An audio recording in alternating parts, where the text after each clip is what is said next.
getting uploaded, right, as we speak. But since y'all know, we have already reported on, or our beliefs was that the United States would carry out these preemptive strikes on Iran. I'll send you guys the reasons for why we overall talked about this Tuesday. So we were actually the first one talking about this, and we did that all the way the previous week, right? All the way, this Tuesday, like not, you know, this last Tuesday. We talked about the like why I was thinking this would definitely happen. You can read the report right there. Now this has happened. Like they have striked the Iranians, the US, right? So now we're gonna talk about the scenarios because this has escalated, right? We talked about what if it were to escalate, and it has actually escalated now. We're gonna talk about the implications of this now. So going into the report I sent you all this morning, it's in secret announcements. I also sent you guys it right here, right now as well.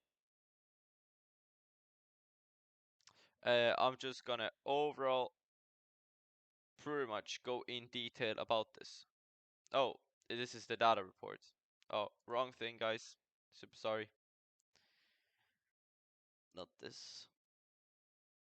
Where did I send the report? Potentially in students here.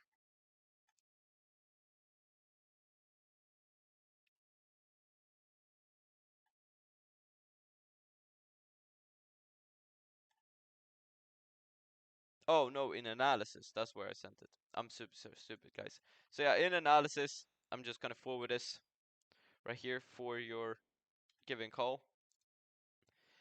So everybody, can go in and look at this. The thing I'm pretty much gonna go in detail about right now. So the latest link here we'll go into detail about.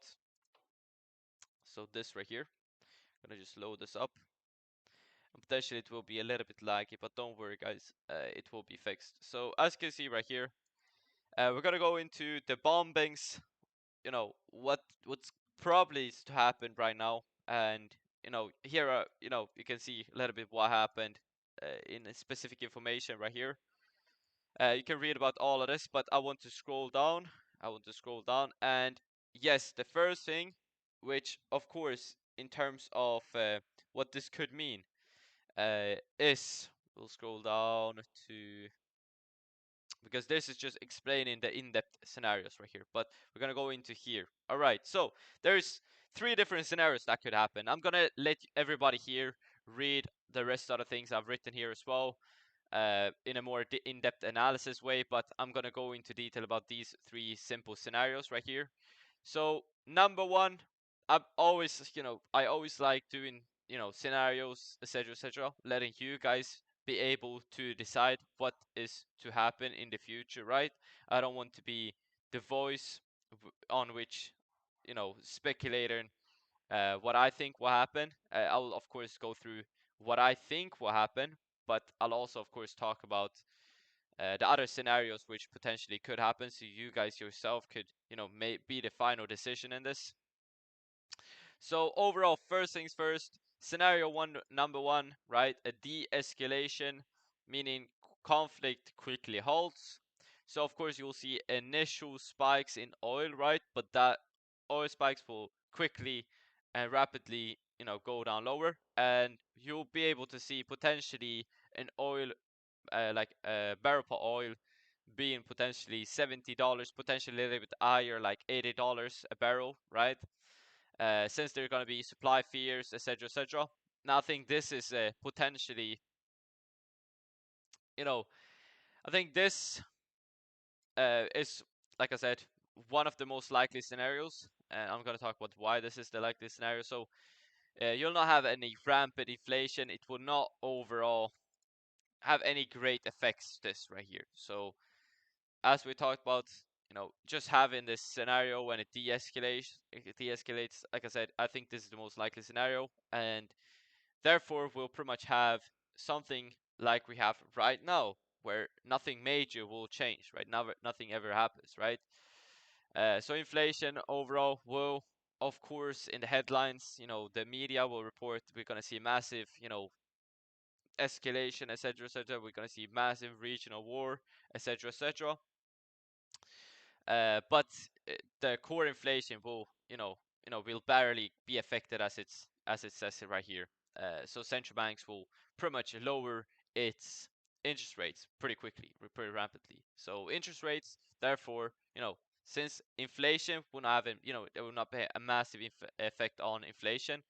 It will not be a massive effect on interest rates, but yields will, of course, eventually subside. It will eventually go lower, and the Fed and ECB will continue with their, planned easing, right? So rates will steadily go lower, right? And then if therefore you have currencies, so of course, American dollar will strengthen initially, but then it will quickly subside, which we have talked about, and some people mention here, like Pine Coder. So yes, we will have that happening. I just want to remind you that it's not a rise due to like specifically this specific scenario. It's more or less a rise, or the rise was contributed towards the fundamentals of the euro.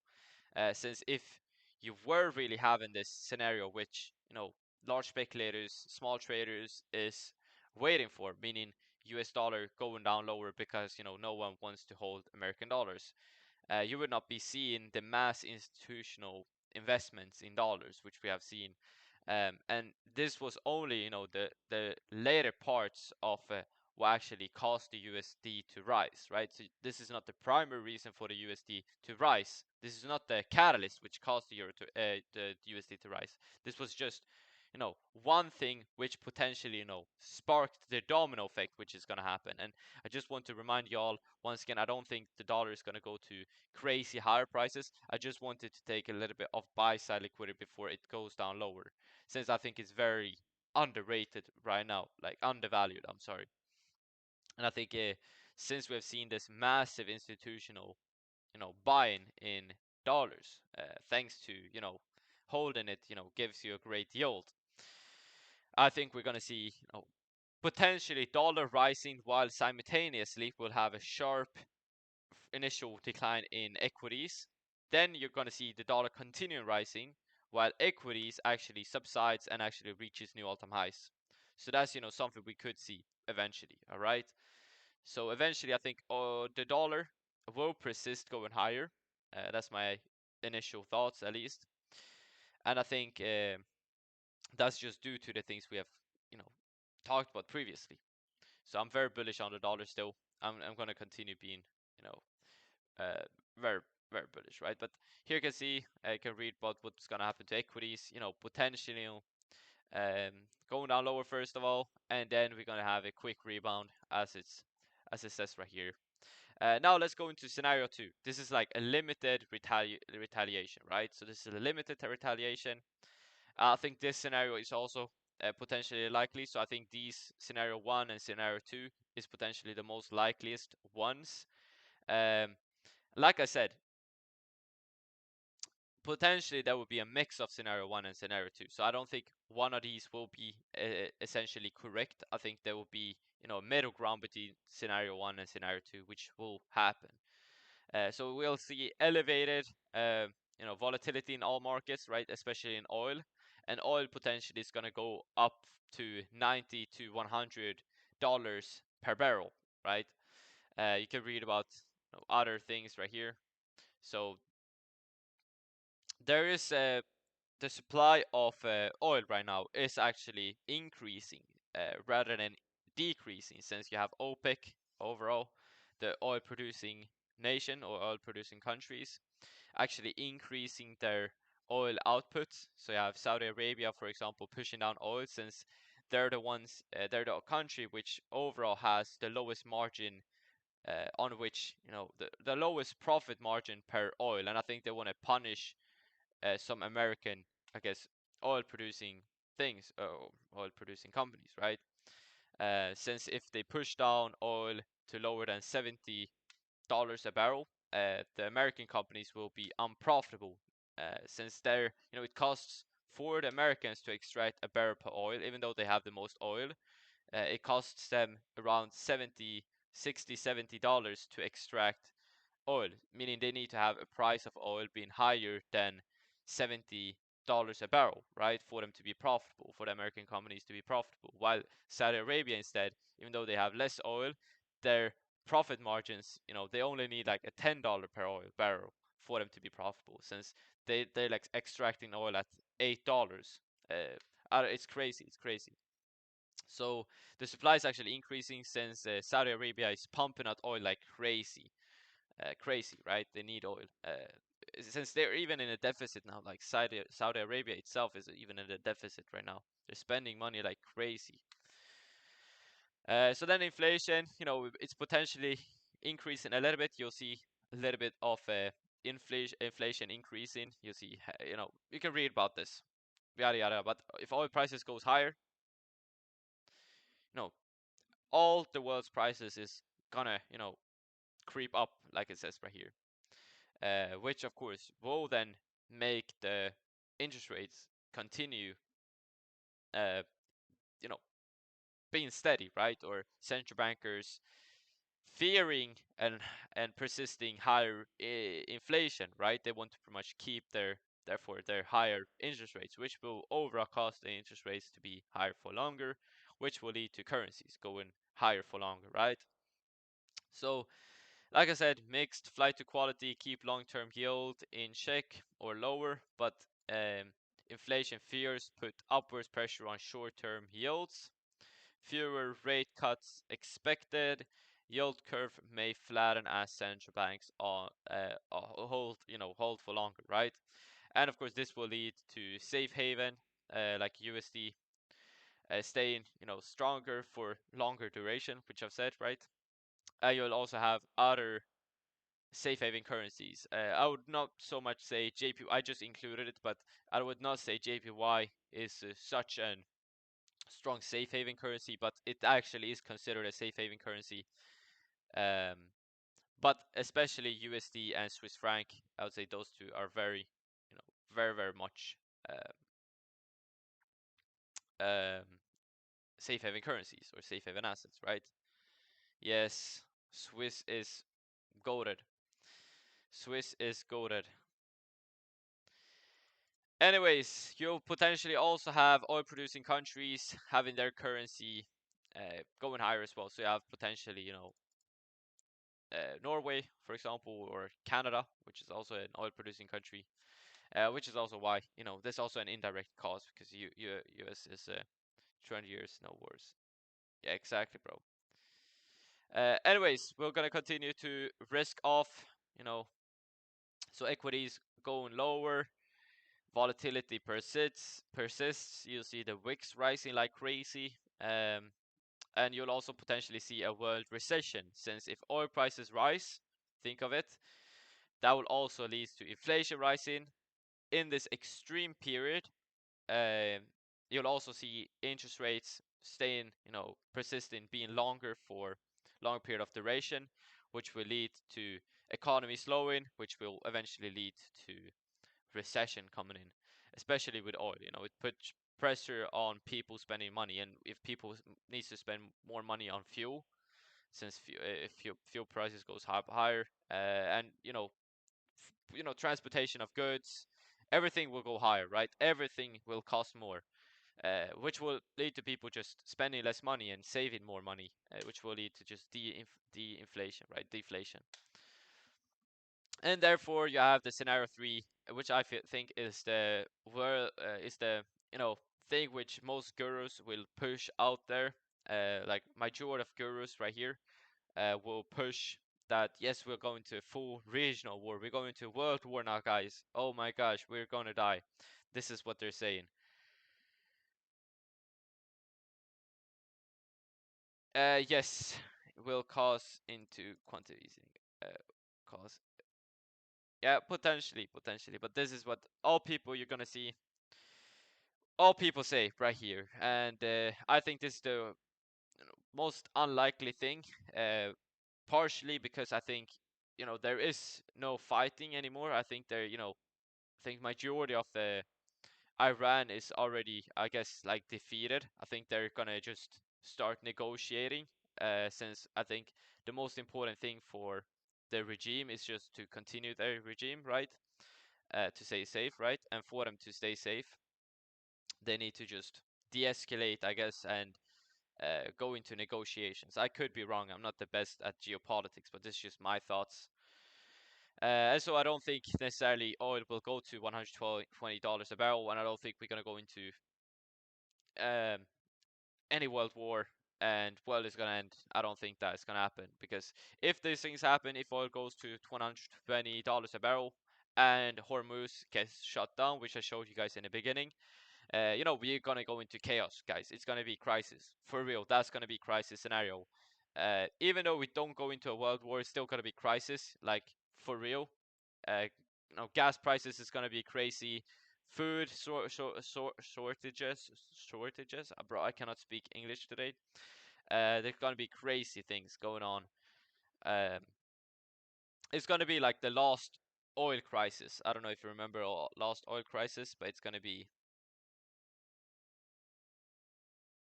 I'll step in if it gets that bad. Oh, that's goated, bro. That's goated. But it's gonna be crazy, and it's the volatility, and this is what always people say is the worst case scenario. You can read about this. I'm not even gonna go through the scenario 3 because I don't, I think that's so unlikely to happen, right? But I think somewhere in the middle, we'll see a tit for tat, or just the conflict quickly halts. I think somewhere in the middle ground of scenario 1, scenario 2, that's where we'll land. So potentially not seeing a $100 barrel per barrel, but potentially 80, 89, $85 barrel. So yeah, I think this is the things we are to look for. So not any chaos, etc., etc. You can read about the conclusion here. You can read about all of this later. I've sent the reports for y'all. It's just up here, which you guys will be able to read right here. It's also uploaded in the analysis channel, so you can just go in and click on it and just read about all of this good stuff, because I think this is very good, and I think I'm gonna create these things if it ever happens. I was trying to upload this to the Discord, but it was too many words. So yeah, exactly, bro. Free version you can leak. Yeah, since I sent this to everybody, so I have two different domains. I have one, free version you can leak, and one free version you cannot leak. Exactly, Emphis, bro. It's not gonna happen, bro. It's not gonna happen with Emphis. Anyways, let's go into detail about news events this week. So just quickly going into this. I don't necessarily think there is going to be any specific news events other than the news events we have talked about. We'll pretty much have Monday here. Monday, we'll see if we trade, but I think the majority of the move, is going to be crazy. Like I said, it's going to be an 20, 30, 50 pip move, I would personally say. Loading up into Monday, and I'm talking about 50 pip down for euro, and 50 pip up for dollar, right? And you're gonna also see massive dips for equities, meaning indices, etc., etc. So yeah, I think that's pretty much the gap we're gonna have. Now I'm gonna be persisting to be bearish on euro still. So as I said, I want to see scenario 1 or scenario 2, but still I think I'm not pricing this in to the events, to the current events. I'm actually evaluating the fundamentals, and we should be in a fundamental basis. Now I showed you some people here. I showed the mean value or the mean reversion. I think we're gonna see a mean reversion, guys. So the mean reversion of the latest 200 candles is what we're looking for. So I showed you some. Hopefully some of you guys are here, which I talked about pretty much yesterday and showed you the indicator, and I think we're gonna go into mean reversion trade here, where we'll see an euro going lower, and we're gonna see an dollar going higher, right? So I think that's gonna be amazing. Oh, you weren't here, but now we'll see if the call is uploaded. No, it's at 40% still, bro. That sucks. That sucks for real. We'll see. We'll see when it gets uploaded, bro. I don't know why it's freaking so bad when I have Notion up, but yeah. Anyways, Monday, which is the exact thing I've talked about. I think we're gonna be bearish throughout the entire day. and we talk about bearish for foreign currencies, bearish for equities, and I'm looking for a higher dollar. So how long is this call? Is the call? Yesterday's call, I mean. I think it's around 2 hours long. So previous call, I shortened it down a little bit. I've edited it, etc., etc. But I think it's around 2 hours long. So it's very good. It's more or less how I became Thomas. It's more or less what I thought of naming yesterday's call. Anyways, Tuesday, I think pretty much the same thing. We don't have anything specific. Potentially we have Fed Chairman Powell testifies. I don't think this will cause any major disturbances in the markets. We also have Wednesday right here. We also have another one where Fed Chairman Powell is testifying again. And then we have Thursday, and then we have Friday. Look at this, it's golden. Like, no crazy news events here. Of course, we are not talking about geopolitical tensions. I actually think I'm sharing the screen. Yeah.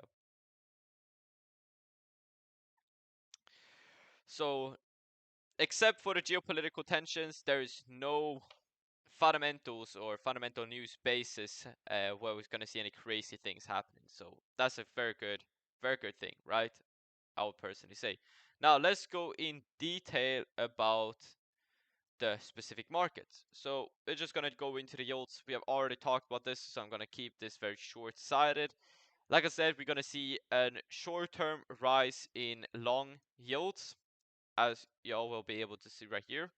We'll potentially see a short-term rise in long-term yields. Now, this long-term yields going up higher will be for very short term. Now, as I've talked about, or as some people have mentioned, why is the dollar to go higher? Well, it's because the amount of locked up dollars, right, is to go higher. All right. Now, which thing is people gonna lock their money up in? Well, they're gonna lock their money up in long-term bonds, but not short-term bonds. That's what's really important here. Long freaking term bonds, since that's the safe haven shit. Now, this will cause the short-term yields here to rise. US 10Y to rise, but quickly subside, right? But this will also cause the US 30Y to rise quickly, but also subside. And long term, this will be very, very, very good. All right. Very, very, very good for long term. Because we're going to see a lower yield for long run, since you're going to have substantial buying in long term yields, which will mean long term steady overall pace, lower prices for these higher time frame or long term yields. Hopefully everybody understood that. So yes, we are looking for a quick increase in yield prices, but I think those will quickly subside, and I think we'll see those going down lower, right? Same thing is true for the US 10Y, right? But US 2Y, I think this will definitely go up higher, and I think this potentially is going to reach 4.3. And you're going to see the yield spread here go and diminish, which is a very, very good thing, since you can see the short-term interest rates right here, and the long-term interest rates has been so decoupled. You can see the long-term interest rates has been having a much higher interest rates compared to lower time frame yields, and that's because there have been much more buying in, for example, the two-year interest rates compared to the 30-year and the 10-year interest rates. But I think this will diminish the yield spread, and as you all know, that's a very, very good thing. That's a good thing we are looking for. All right, very good thing we are looking for. So it's not a bad thing, it's a very good thing we're looking for, since if the yield spreads goes down lower, that means that the long-term prospects of a recession goes down lower. Right, and I've talked about why this is. You'll find us in the first online dynamic call I've uploaded into the midterm price calls. So you're gonna see bond prices going short-term lower, but long-term higher. Same thing goes for this. And this, given that we can talk about the different scenarios here. So scenario one, we're not gonna see any major change here for bonds. Therefore not any major change for yields. Scenario 2, we are going to see a little bit of lower prices, right? I'm going to show you all other things, so don't worry. We're going to see a little bit fast, lower price here if scenario 2 plays out, but long term, we're going to see rise in bonds. All right. Scenario 3, we're going to see major rise in bonds and lower in rates. All right. I would personally say so. Lower potentially in the yields long term, right? Since we're going to have a major recession. The central banks is going to step in. And it's like Pine Coder M as well said, since it's going to be that much, to a certain extent, if oil prices rise to, for example, $100 a barrel, right? We're talking about inflation prospects, right? But if we're talking about $150 a barrel, or $160 a barrel, $170 a barrel, $250 a barrel, you know, that will cause a depression. That will cause a recession, guys. That will cause crazy things. Like no one will be able to spend money, like I said, which will overall cause quantitative easing, like Pinecoder M said, which is a very good thing. So to a certain extent here, finding the middle ground, which I think we'll do, like scenario 1, scenario 2, will not cause quantitative easing, will not cause lower rates. But exactly because nothing ever happens, bro. But scenario 3 will cause big term recession, etc., will cause chaos, all right, in all markets, and will overall spark us going into a big recession, spark us going into like no one wants to spend their money, so they'll have to bail us out. All right, the central banks. That's what I believe, and that's what Pinecoder M believes, and I think that's what majority of you guys believe, which is a very good thing. Now we won't go into detail about the lower time frame. We can go into detail about the structure things here, but as you can see, it's just looking very consolidated.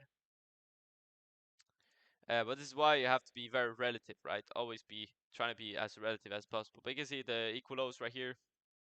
I'm just pretty much looking for, as I said, short-term high prices for long-term low prices. Hopefully everybody understood that. Short-term high prices for long-term low prices for the yields. And that's the similar thing I'm looking for the dollar. I want the yields to rise now again, since I want to see, that translates into higher dollar as well, since that's exactly what we have seen in the rates. I want to see something similar here for the dollar, like a mirror of this for the dollar, and I will see long-term low prices for the yields, and therefore long-term low prices for the dollar. Hopefully everybody understood this, even though hopefully everybody also have done their own in-depth analysis. Now looking at the dollar, right, we're gonna go into COT, etc., but yeah, I'll just quickly go into the COT here and show you all this. So just quickly looking at COT seasonalities, I'll just quickly show you that. But they've pretty much persisted here. So yeah, the hedging continues going on. Not any major change. The open interest is going higher here. Hopefully now we'll see. Oh, it has not been liquidated, but now hopefully they've been liquidated with this big gap down lower. So you can see the open interest is literally at its highest point still, while the legacy net is literally at its lowest point ever, which is a little bit crazy, right? Looking at this from a fundamental perspective. So yeah, hopefully now they're all gonna get liquidated next week, and so we're gonna see this big massive drop. Exactly, I'm gonna short so hard, but I'm also with the same page as you're talking about, since to uh, we are to see short term really big shorts coming into the markets, like really big low prices for euro, real big high prices for dollar. But long term, as I said, we are bearish, so we're just looking for the next liquidity point to get taken, and then we're looking for low prices yet again for the dollar. Now this is also pretty much going on in the GBP, so now we're gonna go into an increasing, as you can see here, GBP with lower hedging program, as you can see. But we can just quickly also check out seasonalities here. So you can see seasonalities right here. They are also rising for American dollar, going up higher. We have not seen this rise yet, by the way, but you can see right here throughout all years we have always seen a rising dollar in this period of time before seeing a diminishing dollar, and that's exactly what we are looking for. Now same thing goes for euro right here, where we're gonna see a lower euro right here. You can see a drop in euro before seeing a higher euro and then a lower euro again. So yeah, I'm just keeping my bias here. I'm just keeping it steady. I have not changed anything. This is why you don't change because of structure changes. You change with the fundamentals. Right, let's go into a little bit of the short-term price and let's go into the dollar. So going into the assets here, we're gonna also talk about crypto, we're gonna talk about stocks, etc, etc. So we're gonna talk about all of these things.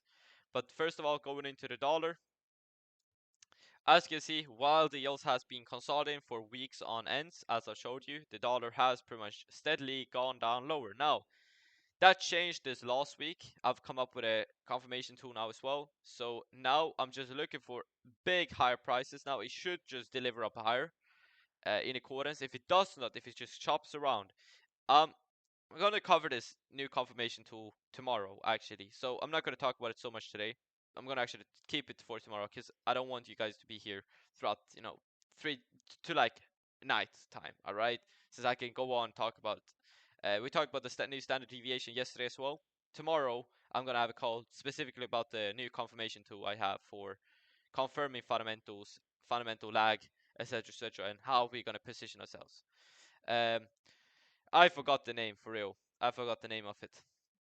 So it's not later today. It's tomorrow. All right.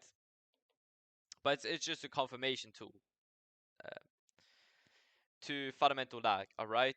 And we're gonna go through how it's gonna work, etc., etc., and how we're gonna use it. Since if I were to pretty much, alright, use this. As I showed you the stats yesterday when they called us out, Pine Coder M and rest of you guys will be able to watch the stats, etc., for yesterday's confirmation tool, since I went through a little bit of the improvements yesterday as well.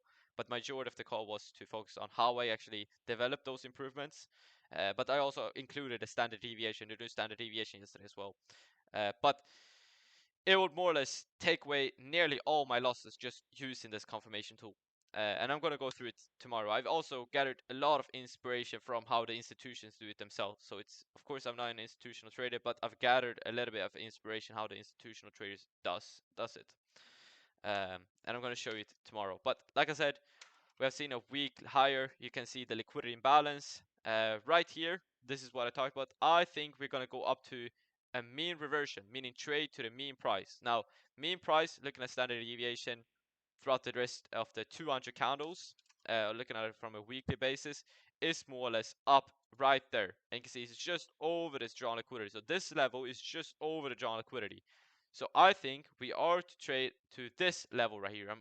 And in the yesterday's call, I talked about how I developed this tool right here. I'm going to go into detail about how I use my data to develop this using standard deviation, etc., etc. So I think we're going to go up to somewhere in this range. We'll see where this mean goes. But looking at it from a look back and a mean price of 200 days, price will definitely go to this third one, as you can see right here, this middle one uh, of the latest 200 candles. And I think we're going to go up to that one right there. Yes, that call is getting uploaded right now, and I think we're gonna reverse from that. So just taking this high right here before reversing, going down lower for long-term lower prices for the dollar. Hopefully everybody understood this, guys. Everybody understood? Just write yes or no. So yes, we're gonna go up to this mean price right here, and then reverse from it. So I'm not long-term bullish. I'm short-term bullish for long-term lower prices on the dollar. Now going into the daily, we are looking for something similar. You can see this level right here on a day time frame, looking at the latest 200 candles look backs. We are looking for this mean candle right here as well. So some similar level to what I showed you on a week on the based on 200 weekly mean price. We are just looking for a steady rise in price here for us to go to this drawn liquidity, take out this, and pretty much take away this liquidity imbalance. We of course could see even as high prices as this drawn liquidity, but for now at least we're keeping to the lower time frame drawn liquidity, and then we are pretty much trading down lower. I think we're gonna trade down lower, right? Therefore, going into the 4-hour time frame right here, I think we are to pretty much potentially, gap up higher like here. And after we've gapped up higher, I think we potentially are seeing an STA. And if we see an STA for high prices, we are just going to take these higher prices up to the drawn liquidity. It's just so simple. It's just so simple. And I think this higher prices will persist throughout this entire week. We're not going to change it. So I think just higher prices, I'm just going to take in a quarter range, looking for higher dollar, lower USD, just shorting the shit out of euro and just taking pretty much. It's actually not an moving average. I talked about it yesterday. It's actually a little bit different. It's a little bit different, but it's very similar to it. I first of all used the moving average for these things, right? I first of all used a standard deviation for this. Then I switched to a more automated tool. I talked about all this yesterday, but just wait for the call. Just wait for the call. But it's nearly like a moving average, but it's just much better, I would personally say. So I first used, like I said, the SMA, right? SMA to do the standard deviations, but now I moved to an EMA, right? Since it just has much better response times. I'm gonna talk. I talked about it yesterday, right? So just watch yesterday's call. You're gonna love it. All right, you're gonna love it. So STA higher, higher, higher. STA higher, higher, higher. Hopefully everybody just understands this. We're gonna go into 5 minute time frame. I'm not even gonna focus on this price. I think we're gonna leave all the equal lows down in here, and I think we're just gonna see an explosive up move here. So yeah, I'm just leaving all of this. By the way,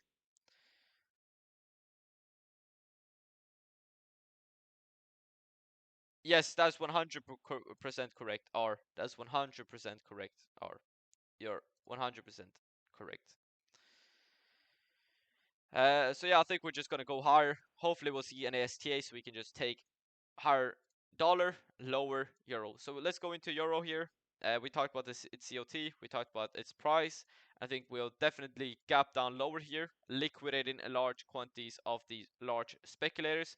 I think similarly here, we're gonna go to its mean level. You can see this mean level is right there of the nearest 200 candles, right? For the day-to-day time frame, it's right there. So you can see the level is just under this, which makes this very high probability or highly probable. And I think, like I said here, for the euro prices, I think we're just going to see big gap down lower, and then we're going to see just price persisting to be bearish and continue just lower until we see this mean level getting hit, right? So just gap down lower and just continue trading towards this level. Once this mean level hits, you can see this also aligns with the lower parts of the 4 hours for those people who have already backtested this. But for those people who have backtested this, I've gotten so good reviews. All right, I'll tell them to write the reviews in the student chat themselves if you have backtested this. So please, if you have backtested this standard deviation, uh, please just write the reviews, like honest reviews, in the student chat. All right, once you're done with it. Basically, so right here we took out the liquidity. We had this real SMT between the dollar and FX, right? Dollar and euro. And I think we're just gonna see massive low price here. Hopefully we'll see some reprice into the gap, and then we're gonna see STA just down lower. So hopefully we see something like this. All right. So yeah, I think this is just what we are to see, right? Hopefully everybody understood this. I think it's pretty clear. Understood. Perfect, perfect. I'm not gonna go into lower time frame details since I don't freaking, I think we're gonna see massive gap. That's just what I can say. Lower for euro, massive gap up higher for dollar, like big gap. And then I think we're gonna see persisting lower prices. So as soon as you get the chance of higher euro prices, potentially look for shorts for euro. Since I think we're gonna see mass liquidations on euro, meaning we're gonna see large speculators, hedge funds, etc., being liquidated. And I think if they get liquidated, we're going to see crazy freaking fast lower prices for euro. And I think we just needed this catalyst to liquidate them. For GBP, I'm watching something very similar. We have also gone into a bearish hedging program here, so I think we're going to just see this strong liquidity get it taken. Also reaching for the mean value. You can see the level right there as well.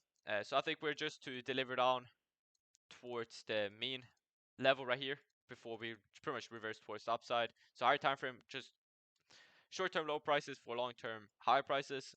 And for us right here, we are to have this low as the draw on liquidity since we are pretty freaking bearish here for GBP. So I'm just going to write this as the doll, right? Hopefully it makes sense. So short term, like lower time frame, I'm just looking for a gap down lower once again, and just lower prices, lower prices, lower prices throughout the entire week. So super bearish. For indices, now it becomes a little bit more difficult for me to say, right? So this, as we say, foreign currencies is pretty easy for us to say. DXY ultra long term. Yes, you're 100% correct, bro. You're 100% correct in that. Dot dot dot. You're 100%.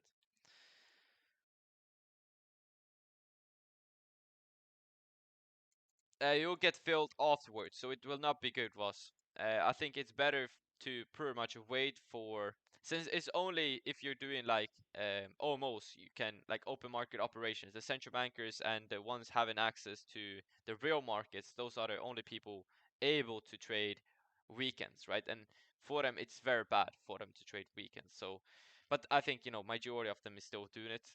Um, but I think it's better to wait for an STA on market open, right?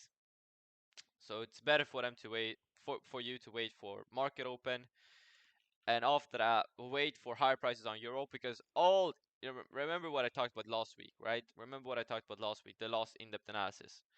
All persisting higher prices on euro will be sold back, right? They will pretty much exit their long positions, the hedge funds, the yada yada yada. They'll pretty much exit their long positions and pretty much take that as an um, position where they can overall end their longs, right? So for them, all the high prices will be pretty much sold. So as soon as you see high prices, instead sell from those positions, since those positions will be pretty much, ended pretty quickly, right?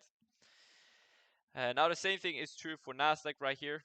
So I'm pretty much looking for Nasdaq to trade down to its potential mean. We have talked about this as well. Its mean being right here, so not that bearish. Like I said, I'm pretty.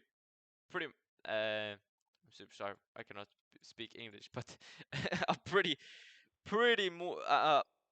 Wait, what is it called? Wait, just give me 1 second here. I'm more bearish on foreign currencies than I am on indices, meaning I'm watching indices still holding up. All right, since crypto has held up that good, we're gonna talk about crypto. I'm watching indices and stocks holding up. All right, if we go into scenario 1 and scenario 2, you have the analysis there. You can just go in and read about it. But I'm watching them pretty much staying steady and not going crazy lower. All right, indices. But I'm still a little bit bearish on market open. But throughout the rest of the week, like from Wednesday onwards, I'm gonna be bearish. So like I said, I'm gonna be looking for Monday, Tuesday, potential Wednesday bearish, and then looking for Thursday, Friday to be bullish, and then watching rest of new all-time highs, etc., etc. Since personally, I think we are still to go higher for indices. So I'm bullish, but short-term bearish here. And I'm more bearish for foreign currencies. I think foreign currencies is gonna go even percentage-wise down more than indices. All right, so I think indices potentially likely to see 3% drop, potentially to 5% drop to fill this right here. You can have the drawn liquidity on this level, but also on this gap right here. So this gap fill I'm watching, and then after this gap fill I'm bullish. So yes, that's what I'm watching, guys. Just this gap fill and then higher prices. So those are the only thing I'm watching. I'm just have this as the drawn liquidity, this right here, this low right there. I'm just gonna take away this. So this is my drawn liquidity for now.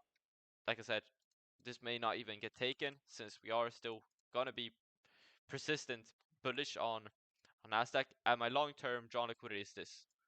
So long-term, still looking for new all-time highs.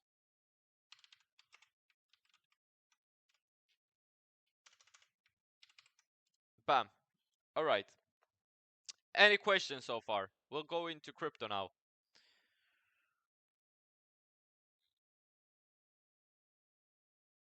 Agreed, bro. Agreed. Okay, okay. So we'll just go into crypto therefore. So you can see crypto right here is going down lower. This is, a very good sign that we are to see a gap down lower. So this is how you pretty much measure gaps, etc., etc. So we have seen a quite significant drop in crypto prices, as you can see right here, which indicates a massive, all right, a massive gap for USD lower, dollar higher, right?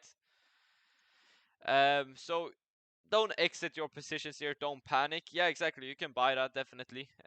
I'm personally going in and buying this dip as well. I think this is very good to buy all the crises. I don't know if you have gone and watched my long-term strategy of how I'm overall positioning myself in crises. And what I'm doing in all crises is just buying, all right? I just buy crises. And a lot of people say, oh, but we never nearly see any crises. Yes, we freaking always see crises if you think about it. Um, so yeah, we've seen like multiple crises, and we nearly see a crisis, which is not really crisis, but at the moment, you know, it feels like a crisis. Nearly like 3 times a year, which is, you know, the only time I'm buying, right? And I think that's just the best strategy, if I'm honest. Since if the world ends, it ends, and you know, money still won't be worth anything if it ends. So, you know, I'm just buying that shit. That's just my motto, all right. Now, in real terms, you can watch my long-term call, not long-term call, but long-term, how I invest long-term and how I think of the markets um, longer term, right? So yes, I'm buying crises. I'm dollar cost averaging in always, pretty much all crises. What I mean with this is that as long as we have a crisis, I'm pretty much buying weekly. All right, so I'm buying 1 time a week when we have a crisis until the crisis is over. Right. So now I'm starting to buy a little bit, as I said here, and as I've sent in the long-term management right here. I'm gonna just send you guys this in the student VC right here. So I'll just buy the dip, just note my favorite assets exactly will be bought. And that goes for all of these. Well, I'm just going to show you the stocks. So I'm going to buy Apple once more. I've actually started buying in Apple. I did not really like it that much, but yes, I'm going to buy in a little bit more Apple. I'm going to buy in, of course, more Tesla. I think Tesla is such a golden thing right now. I don't know if you've heard, I've actually launched their robo taxis now in Texas. So their robo taxis is actually live right now. And I think Nvidia potentially. We'll see if how far and how long this dip lasts, etc., etc. Like I hopefully it goes a little bit lower. Um, Pizza, this was your stock. Remember, it was all the way up into like $320, and I think, you know, United Healthcare is actually, you know, not that bad if I'm honest. But we'll see what ends up happening. Palantir, hopefully we'll see a massive dip here as well. I don't think so, since it's a military contractor. So I think we're gonna instead see a massive rise here. So it all, of course, also depends on the stock. So even though I would like to buy in more Palantir stocks, I don't think I'm able to. And the same as, oh wow, yeah, potentially.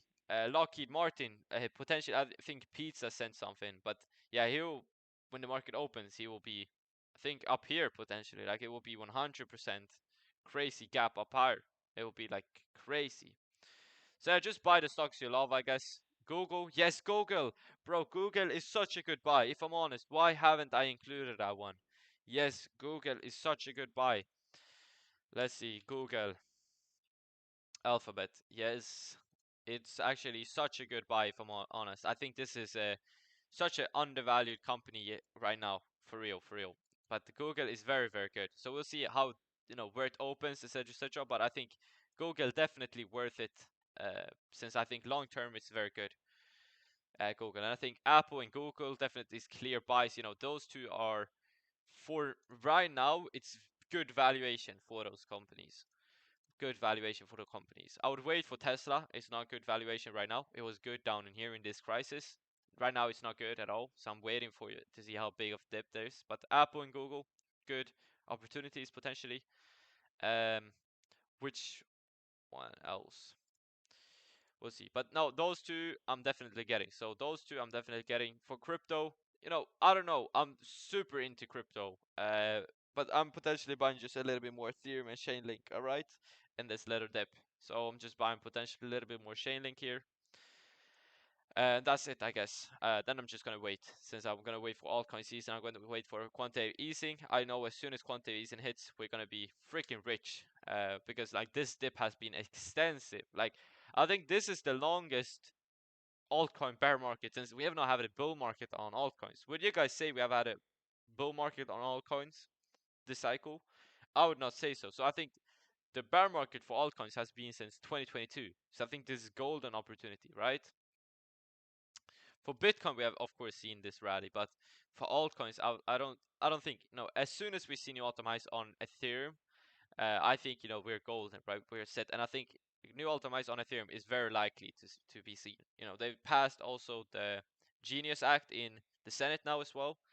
It passed both the Senate and the House, and I was just waiting for President to authorize it, or just sign it, I guess, sign it into law. And you should read about the Genius Act. I'm just gonna send you guys it right now. But it's very, very goated. So before we end, I'm just gonna send you guys so you can read up about the Genius Act.